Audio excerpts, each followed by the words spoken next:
partidas dobradas. O que diz o método das partidas dobradas? Para cada débito, nós temos que lançar um crédito de igual valor. Né? Nós podemos ter mais débito, nós podemos ter, né, 2 ou mais débitos e um crédito. Nós podemos ter vários débitos e um crédito, não importa.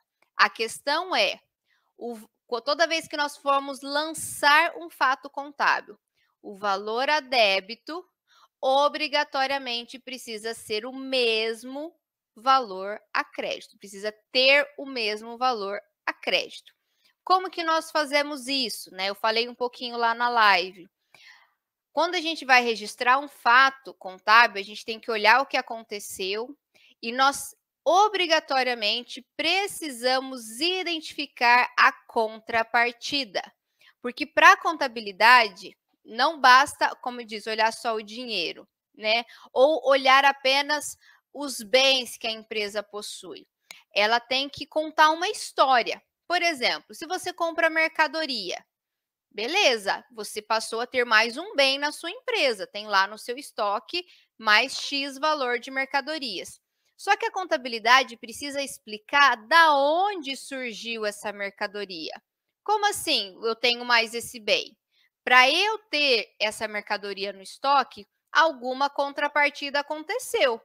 Ou saiu dinheiro do meu caixa, se foi uma compra à vista, ou gerou uma obrigação, se foi uma compra a prazo, ou pode ter sido os dois, né? Porque eu posso pagar parte à vista e parte a prazo.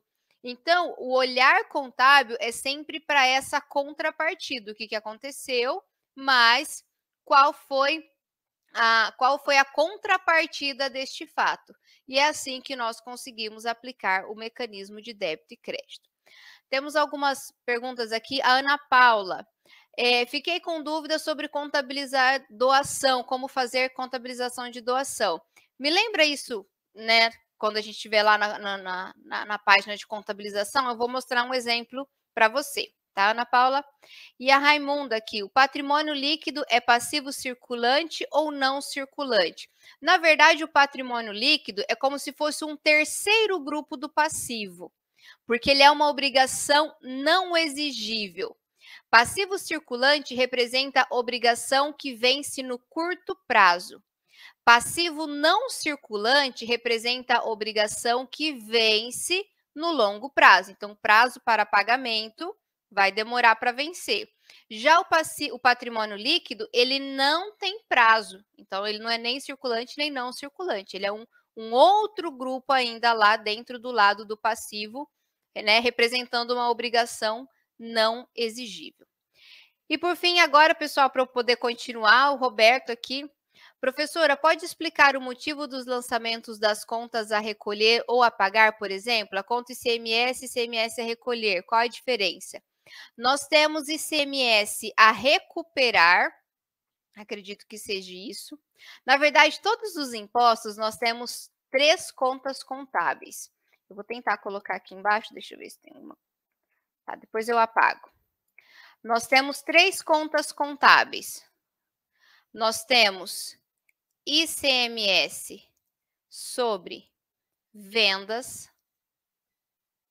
Nós temos ICMS a recolher e nós temos ICMS a recuperar. Gente, isso não é só para o ICMS, tá? Isso são para todos os impostos sobre vendas, né? Então, ICMS, PIS, COFINS.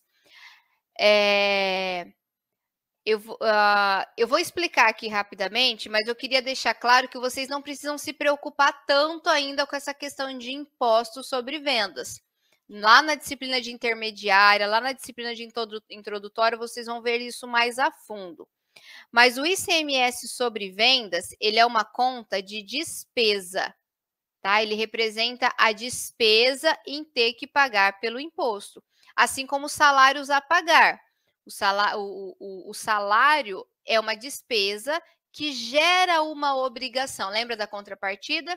Então, o imposto sobre a minha venda gera uma obrigação. O imposto é uma despesa que gera uma obrigação, porque eu tenho que pagar por este imposto? O imposto, o ICMS a recolher, ele é uma conta do passivo, porque recolher é sinônimo de a pagar, é o ICMS que a sua empresa tem para pagar. E o ICMS a recuperar é do ativo, ou os impostos a recuperar é do ativo, porque são valores que você tem o direito de recuperar dependendo do regime tributário que você está enquadrado, tá certo?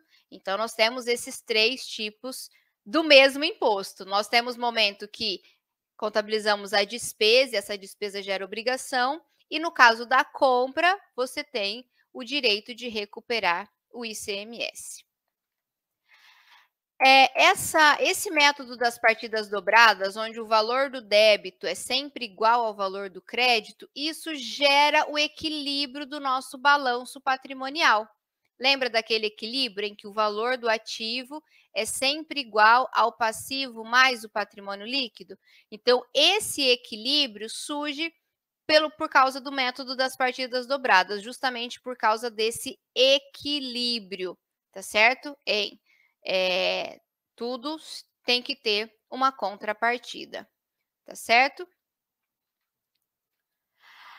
E aí, né, para depois esse método das partidas dobradas a gente utiliza para fazer todos os registros, mas lembra do nosso problema? Como que a gente transforma todos aqueles fatos em demonstrações contábeis? Para isso, nós precisamos passar pelo processo contábil, né, normalmente fechado a cada mês. O que faz parte desse processo contábil? Lançamento no livro diário. O livro diário é justamente onde nós utilizamos o método das partidas dobradas, o débito e o crédito. Então, os lançamentos no livro diário são feitos por fato contábil. A cada fato, você reconhece as contas a serem debitadas, as contas a serem acreditadas e o valor. Depois nós temos o lançamento no livro Razão. Gente, é lógico que isso hoje em dia, você digita lá a nota fiscal no sistema da empresa, ela automaticamente alimenta o livro diário, alimenta o livro Razão, né, faz tudo sozinha. Mas nós, quanto contadores, precisamos entender como isso é feito. Não adianta confiar cegamente nas máquinas, a gente precisa ter este conhecimento. O livro Razão, né, aqui nós vamos utilizar o razonete, que é o razão em T, que a gente chama, nós contabilizamos por conta contábil. Então, tem o livro Razão da conta caixa, da conta banco, da conta mercadorias, da conta fornecedores. Através desse livro Razão, nós identificamos o saldo final de cada conta contábil para daí chegar às demonstrações. No processo completo, pessoal, isso aqui nós não vamos ver. Afinal de contas, nós estamos ainda em contabilidade geral, né? Mas é porque eu não posso explicar para vocês errado. Então, o processo passa por tudo isso. Temos ainda a compensação dos impostos, que vocês ainda vão ver mais a fundo. Temos o processo de encerramento das contas de resultado, né, que as contas de resultado elas são zeradas, e aí nós chegamos ao balancete de verificação, que é onde nós conferimos se o valor a débito, né, está igual ao valor a crédito, e aí sim que nós vamos chegar às demonstrações contábeis, o balanço patrimonial, a DRE e assim por diante. Então percebam que a contabilidade ela é muito minuciosa para gerar as demonstrações contábeis, né? Tem todo um processo a ser seguido, muito detalhado, com muito cuidado, para poder gerar os relatórios de forma confiável, tá certo? A Fran colocou aqui, ó. Fornecedores são passivo circulante e se está com longo prazo, se trata de passivo não circulante, é isso mesmo, a Fran colocou isso. Porque, ó, imagina que você comprou uma geladeira, né? E você parcelou, sei lá, em 30 parcelas. Dessas 30 parcelas, sei lá, R$ 2.000 vão vencer no curto prazo. E mais R$ 1.000 em parcelas, né? Isso aqui dividido, vão vencer no longo prazo. Então, significa que R$ 2.000 você vai registrar lá no passivo circulante, lá em fornecedores ou em contas a pagar, né, e R$ 1.000, que são as parcelas que vencem no longo prazo, você vai registrar no passivo não circulante. Então é uma mesma dívida. Você entende que isso aqui é uma mesma dívida? A compra de uma geladeira. Só que parte das dívidas dessa geladeira vão vencer no curto prazo e você vai registrar no passivo circulante, parte vão vencer no longo prazo e daí você vai ter que registrar no passivo não circulante. Então ali é uma divisão realmente de prazos, tá certo? A Jéssica colocou aqui, ó, o livro razão é a especificação dos débitos e créditos. Na verdade, o débito e crédito ele existe no livro diário também, né? Talvez até principalmente o mecanismo de débito e crédito. No livro razão, a gente só vai separar os lançamentos de uma mesma conta que foram a débito e que foram a crédito para a gente chegar ao saldo final. Por exemplo, sem falar de débito e crédito, talvez ainda não está muito claro. Imagina a sua conta corrente ou dinheiro lá da sua carteira. Você recebe, depois sai, recebe, sai, recebe, entra dinheiro, entra dinheiro, sai dinheiro. Então, toda vez que entra, eu vou lançar um débito, toda vez que sai, eu vou lançar um crédito. E aí, lá nesse razonete, eu vou separar quanto entrou e quanto de dinheiro que saiu.